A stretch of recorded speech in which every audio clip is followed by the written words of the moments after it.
Imagine a world where reports of UFOs are taken seriously, so seriously that law enforcement agencies now have a manual for handling them. This guide isn't about speculation or conspiracy. It's about giving police the tools to respond professionally to UAP sightings. From investigating strange objects in the sky to managing public reaction, this reference sets the groundwork for dealing with the unexplained. In this video, we'll break down the guide, section by section, to see how authorities are preparing for the next big sighting. The term UFO, or unidentified flying object, was widely used to describe anything seen in the sky that couldn't be explained. Over time, it became associated with aliens and conspiracy theories, which diluted its meaning. The shift to UAP, unidentified aerial phenomena, was made to give the topic a more neutral, scientific tone. By focusing on the unexplained phenomena instead of implying flying objects or extraterrestrial craft, UAP encourages serious investigation without the baggage of the older term. At least, this is what we've been recently told. The following is directly from the police document sent out by the Major Cities Chiefs Association and read verbatim for accuracy, and for full transparency, the document itself will be linked down below. The Major Cities Chiefs Association, or MCCA, is a professional organization of police executives representing the largest cities in the United States and Canada. The mission of MCCA is to provide a forum for police executives from large population centers to address the challenges and issues of policing, to influence national and international policy that affects police services, to enhance the development of current and future police leaders, and to encourage and sponsor research that advances this mission. To differentiate from the document and my commentary, I will add a sound effect as proverbial air quotes so the listener can follow along and recognize which part is the actual document and which part is additional information and editorial opinion. The sound will be as such, and hereafter will signify both the beginning and ending of the document itself. Don't forget, this is a real guidebook being disseminated to major city police departments for them to better handle anomalous situations in the field. This is the beginning of Part 1, titled UAP in the News.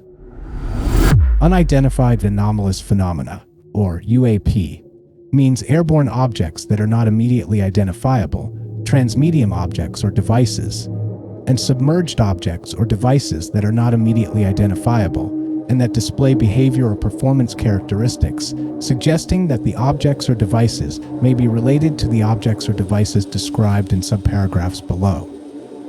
The DoD considers unidentified anomalous phenomena, UAP, as sources of anomalous detections in one or more domain, i.e. airborne, seaborne, spaceborne, and/or transmedium, that are not yet attributable to known actors, and that demonstrate behaviors that are not readily understood by sensors or observers. Anomalous detections include but are not limited to phenomena that demonstrate apparent capabilities or material that exceed known performance envelopes. A UAP may consist of one or more unidentified anomalous objects and may persist over an extended period of time. Unidentified objects in defended airspace represent a domain awareness gap. This gap poses a clear and present danger to pilots and our soldiers that is more acute than ever. Whereas the Chinese spy balloon was visible to civilians from the ground, the three other objects shot down by American fighters over Alaska, Canada, and Michigan the following weekend were only detected after the North American Aerospace Defense Command removed Cold War-era filters from its radar. Previously, filters excluded anything too small, too high, too slow, or too fast to be a Soviet bomber or ballistic missile. This is not the first time that upgrades to our sensor capabilities revealed unidentified phenomena in our skies. In 2014, when I served in the U.S. Navy, my FA-18 squadron and I were operating in a military training range off the coast of Virginia and began witnessing unidentified aerial phenomena on radar and infrared after a generational upgrade to our systems. My squadron then started seeing them with their own eyes, including a dramatic near miss. The shootdowns last February marked the first time in the 50-year history of NORAD that fighters destroyed objects in our airspace. President Biden did not mince words. If any object presents a threat to the safety and security of the American people, I will take it down. Those of us in the Western U.S. who enjoy vast open spaces may also be more likely to report UFO sightings.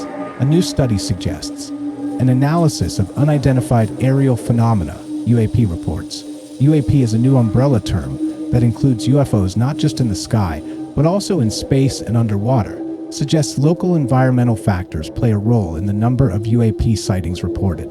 The study, based on about 98,000 reports over 20 years, as cataloged in an open-source online dataset maintained by the National UFO Research Center, NUFORC, modeled how reported UAP sightings coincide with environmental variables such as light pollution and cloud cover, as well as things like proximity to airports and military installations.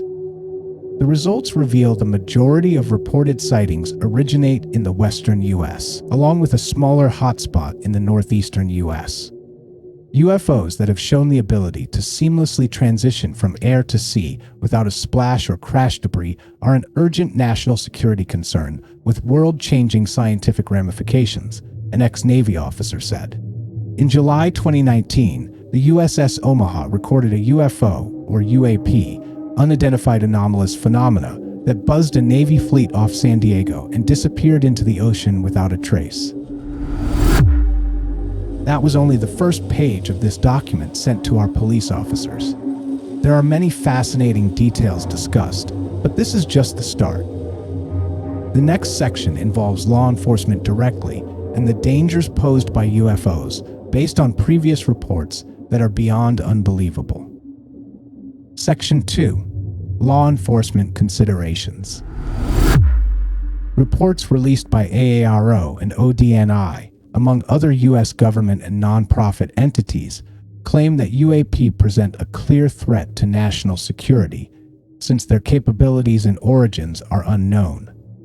Some agencies speculate these phenomena and objects could potentially originate from foreign governments or other entities and be capable of collecting sensitive data or conducting attacks. Although incidents of UAP causing harm or inflicting injury on civilian populations has never been reported, their motives and threat capabilities are unknown. Therefore, it's in the interest of law enforcement to be aware of trends and reporting on UAP due to the unknown threat they may pose and their continued presence in controlled and restricted airspace where police air support units operate. Numerous military and commercial pilots, either operating helicopters or airplanes, made reports of very close encounters with UAP, including those with dynamic and threatening trajectories. UAP incidents can include temporary or permanent failures of electronic, communications, and navigation systems, among other safety risks. According to a report by NARCAP, breakdowns in pilot judgment and/or flying skills are thought to play a central role in contributing to aviation accidents. If a UAP is maneuvering erratically at high speeds near an aircraft and the pilot is trying to avoid it, great skill and judgment are called for. But unless that pilot reports seeing the UAP, the encounter will not be logged at all and therefore will not be reflected in official aviation statistics. Historically, citizens reported UAP above both rural and densely populated cities throughout the US and Canada. It's logical many of these citizens choose to report these incidents to 911 or emergency call centers. Therefore, it may be relevant to track and analyze how many calls for service and police responses these incidents create for local law enforcement agencies. Police officers in the field have historically reported observing UAP while on and off duty, reporting details to dispatch and sharing the information with other local or federal law enforcement agencies and the U.S. military. Therefore, local law enforcement may have an interest in understanding the potential risks UAP pose to officers when encountered in the field and determine how the details of these incidents are tracked and analyzed to develop appropriate policies and tactics to respond. The FAA directs pilots and air traffic controllers to report incidents of UAP to NUFORC and local law enforcement when they believe there may be a threat to public safety or property damage. Currently, there is no known official UAP reporting mechanism. While this is a fantastic and comprehensive report, I noticed an inaccuracy in Section 2 while reading this document. Mainstream reports often claim that no harm has come to people during UFO encounters. The truth may lie in the shadows. Incidents like the Colares case in Brazil, the Cash Landrum encounter, and the mysterious death of Captain Thomas Mantell suggest otherwise. On the periphery of the official narrative, there are stories of burns, radiation sickness, and unexplained injuries, hinting that these encounters might not always be so benign. For brevity purposes, we'll end this video here so we can break this document down into parts.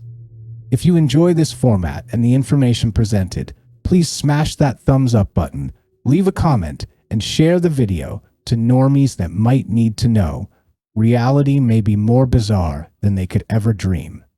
Thanks for listening and spending your time with me. More of this document coming soon.